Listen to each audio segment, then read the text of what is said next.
కొన్ని సమూహాలు తెలంగాణలో లేవు అన్నారు మీరు. అంటే వాళ్ళు సమాజానికి భయపడి కులం పేరు చెప్పుకోలేదా? లేదా వాళ్ళు తెలియదు ఏమైపోయారో తెలియదు. మరి ఈ కులాలను గుర్తించడం ఎట్లా? వాళ్ళ సర్టిఫికేట్ ఇప్పుడు సర్టిఫికేట్ ఉండాలి. అధికారి ఎవరు ఎస్సీలో మాల లేదా మాదిగ ఉపకులం మాల ఏదో ఇవ్వాలి కదా! అట్లా ఇచ్చిన వాళ్ళు ఉన్నారా? అసలు ఆ సందర్భాలు ఏమిటి? వాళ్ళు ఎట్లా తీసుకుంటున్నారు? మంచి ప్రశ్న అన్న. యాక్చువల్‌గా అంటే ఇవాళ ఏదో వెనకట ఒక శాస్త్రం ఉంది కదన్న. అంటే దుడ్డున్నోందే బర్రె అన్నట్టు. ఆ! జనసంఖ్య ఉన్నవాడిదే అది జనసంఖ్య ఉన్నవాడు మాట్లాడితే అది న్యాయం. ఇప్పుడు ఈ 57 కులాలు ఉన్నాయి చూడన్న. ఇప్పుడు ఉదాహరణకు రెల్లి దాని ఉపకులాలు ఉన్నాయి. పైడి, పామి అని, తర్వాత సప్రు అని ఇవి చాలా అసలు వాళ్ళ లెక్కలు లేవు ఫస్ట్ ఆఫ్ ఆల్. మాదిగ ఉపకులాలుగా చెప్పబడుతున్న డక్కలి వాళ్ళు కానీ, చింది మాది కానీ, మాదిగ మాస్టర్ కానీ, మోచి కానీ వీళ్ళకి సంబంధించి వీళ్ళు డైరెక్ట్గా మోచిననో లేదంటే మాదిగ మాస్టర్ అనో లేకపోతే డక్కలి అనో లేకపోతే చిందు అనో సర్టిఫికేట్ తీసుకోవడానికి లేదా మాల ఉపకులాలుగా చెప్పబడుతున్నటువంటి ఉదాహరణకు మాల జంగం ఉంది, బుడిగ జంగం ఒకటి ఉంది, తర్వాత గుర్రప్ మాల అని ఉంటుంది. అసలు గుర్రప్ మాల అనేటువంటి కమ్యూనిటీ ఈ లిస్టులో లేదు ఇప్పుడు. ఎక్కడున్నారు వాళ్ళు? వాళ్ళని అసలు ఈ 59 కులాల వాళ్ళు ఉండాలి న్యాయంగా అయితే చరిత్ర ప్రకారం అన్నా. మరి పేర్లోనే ఉంది కదా గుర్రపుమాల అని. అది లేదు. దాన్ని తీసుకుపోయి బీసీలలో పెట్టారు. అవునా? దాని మీద మళ్ళీ ఇప్పుడు వాళ్ళు ఇప్పుడు మళ్ళీ ఏదో కేంద్ర ప్రభుత్వానికి రిప్రజెంట్ చేస్తే దాన్ని తీసుకొచ్చి మళ్ళీ ఇక్కడ పెట్టినట్టు అంటున్నారు. But I'm not sure. ఇప్పుడున్న 2011 సెన్సెస్లో ఆ పేరే లేదు. ఎక్కడున్నారు వాళ్ళు? ఏ జిల్లాలో ఉన్నారు? గుర్రపుమాలలు అన్న. గుర్రపుమాలలు ప్రధానంగా కరీంనగర్ జిల్లాలో ఉన్నారు, జగిత్యాల ప్రాంతంలో ఉన్నారు, సిరిసిల్ల ప్రాంతంలో ఉన్నారు, పెద్దపల్లి ప్రాంతంలో ఉన్నారు. కొంతమంది ఇటువైపు నిజామాబాద్, ఆర్మూర్ ఆ ఏరియాలో కూడా. వాళ్ళు ప్రధానంగా ఏంటంటే అన్న వాళ్ళు యాక్చువల్గా చిన్న పురాణాన్ని చెప్పేది వాళ్ళే. మాలల యొక్క చారిత్రక పరిణామ క్రమాన్ని వివరించేటువంటి సమూహం అది.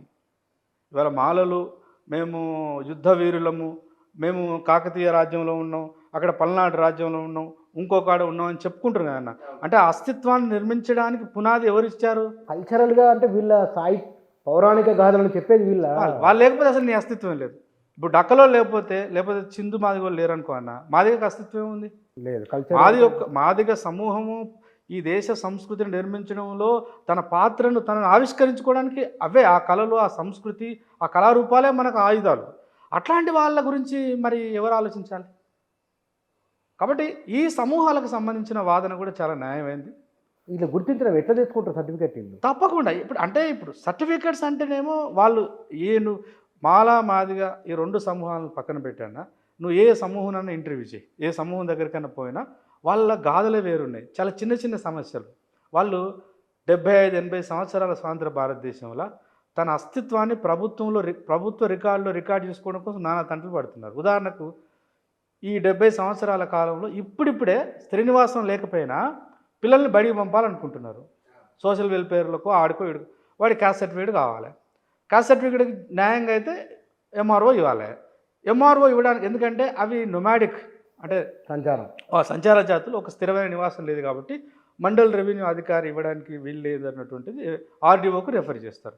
ఆర్డీఓ దగ్గరికి వెళ్తే ఆర్డీఓ తనకున్నటువంటి చట్టపరమైన సమస్యల రీత్యా మీరు ఫలానా అని నాకేం తెలుసు. ఫర్ ఎగ్జాంపుల్ బుడిగ జంగమైన వెళ్ళిండు, సార్ నా బిడ్డకు నా కొడుకు క్యాస్ట్ సర్టిఫికేట్ కావాలి సార్, మా పిల్లల్ని స్కూల్లో చేర్చాలని పోతే మీరు బుడిగ జంగాలని దానికి నిదర్శనం ఏమిటి, దానికి రుజువైందని అడుగుతుండే ఆయన.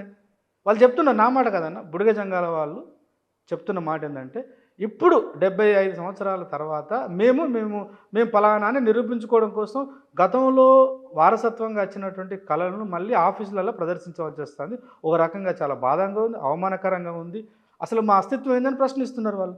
ఒక కుల ధృవీకరణ పత్రాన్ని సాధించుకోలేని స్థితిలో 57 కులాలు ఉన్నాయి. మరి వాళ్ళు ఎట్లా గుర్తించడం ఎట్లా? వారికి రిజర్వేషన్ ఇవ్వడం ఎట్లా? రాజ్యం తలుచుకుంటే అవుతుంది పుచ్చన్న. రాజ్యం బలమైనటువంటిది.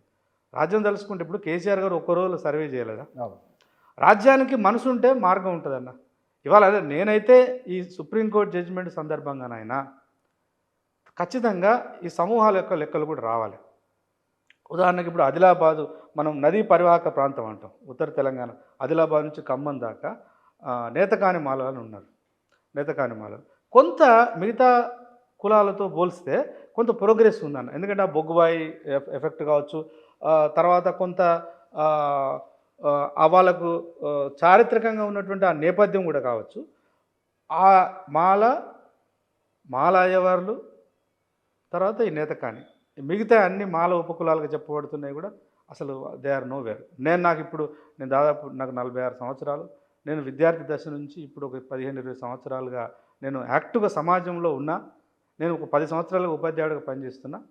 ఎక్కడ కూడా నా ఉపాధ్యాయ వ్యవస్థలో కావచ్చు, 5 స్టూడెంట్ లీడర్గా ఉన్నప్పటి నుంచి ఒక మాల మాస్టర్ని నేను చూడలే. ఒక గుర్రం మాల పిల్లగాడు ఇంతవరకు ఆర్ట్స్ కాలేజ్ మెట్లెక్కలే. ఇవి ప్రధానమైన అంశం. అయితే వీళ్ళకి న్యాయం జరగాలి.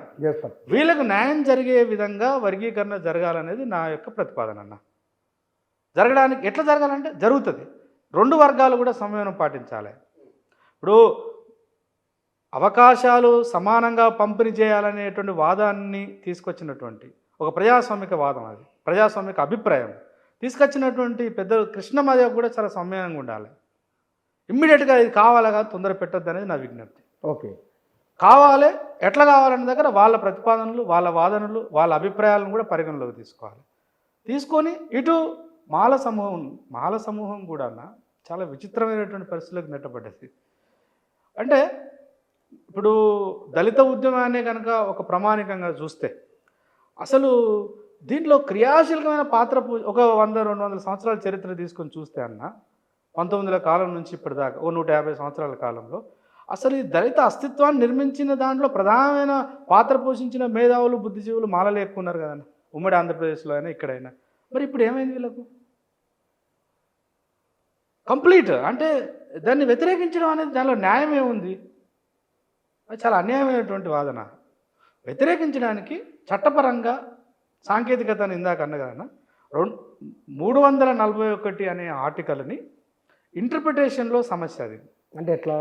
మీరు ఇందాక కూడా అన్నారు, కొంచెం లోతుగా చెప్పండి దాన్ని. అది ఏంటంటే ఇప్పుడు భారత రాజ్యాంగంలో 341, 342 అనే 2 ఆర్టికల్స్ ఈ షెడ్యూల్ కులాలకు, షెడ్యూల్ ట్రైబ్స్ సంబంధించినటువంటివి.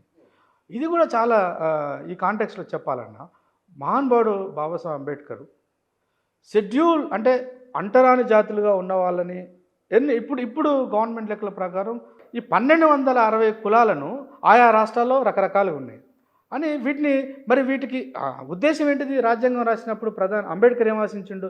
వీళ్ళందరినీ ఒక దాటికి తీసుకొచ్చి రాజ్యం నుంచి సహకారం తీసుకోవాలి. అంబేద్కర్ ఎంత గొప్పోడంటే రాజ్యమే బాధితుల పట్ల నిలబడాలని వాదించి గెలిచినవాడు ఆయన. రాజ్యానికి చాలా లోపాలు ఉంటాయి. ఆ రాజ్యంలో ఎవరు ఉంటారు? మళ్ళీ అంతకుముందు అణచివేసిన వాడు ఉంటాడు. బయట అణచివేయడానికి వానికి స్వేచ్ఛ ఉంటుంది. కానీ ఒక ఆఫీసర్గా, ఒక ముఖ్యమంత్రిగా, ఒక ప్రధానమంత్రిగా, ఒక ఐఏఎస్ ఆఫీసర్గా, ఒక ఐపీఎస్ ఆఫీసర్గా నేను చేయను అనడానికి లేదు. చట్టానికి లోబడి ఉండాలి. అందుకని న్యూట్రల్ బ్యూరోక్రసీ అంటాం. రాజ్యంలో న్యూట్రల్ బ్యూరోక్రసీ అంటే ఆ రకంగా రాజ్యం నుంచి రాబట్టవలసిన అవకాశాలకు ఫస్ట్ దీన్ని గుర్తించాలని అదొక సమూహంలో చేర్చిండు. ఒక జాబితా, షెడ్యూల్డ్ జాబితా. ఈ గుర్తించినప్పుడు అప్పుడు ఆయన అనుమానపడ్డది ఏంటంటే ఈ గుర్తించడం లేదా ఇందులో ఏమైనా అభివృద్ధి చెందితే వీళ్ళని పక్కన పెట్టేటువంటిది కేవలము రాష్ట్రపతికి మాత్రమే ఉండాలి. ఎందుకు చెప్పిండంటే రాబోయే కాలంలో మేము కాన్స్టిట్యూంట్ అసెంబ్లీ డిబేట్స్ చూస్తే రాబోయే కాలంలో సింగిల్ పార్టీ డామినెంట్ పాలిటిక్స్ తగ్గి ప్రాంతీయ పార్టీలు వచ్చే అవకాశం ఉంది.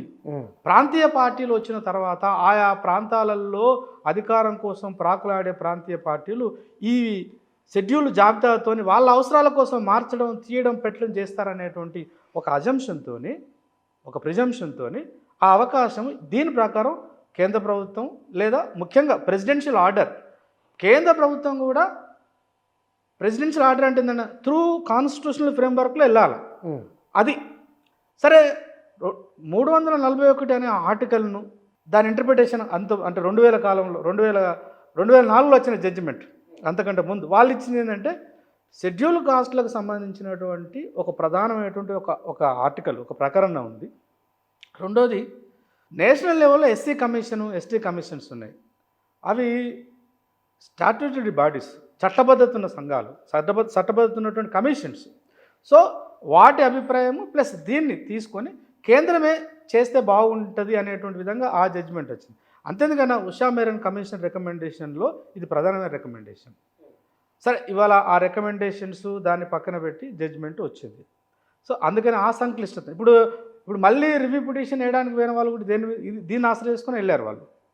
అంటే రాజ్యాంగంలో 341 అనే ప్రకరణ గురించి ఏమాత్రం ప్రస్తావించకుండా ఉషా మేరన్ కమిషన్ రికమెండ్ చేసినటువంటి దాంట్లో ఇది ప్రధానమైన రికమెండేషన్.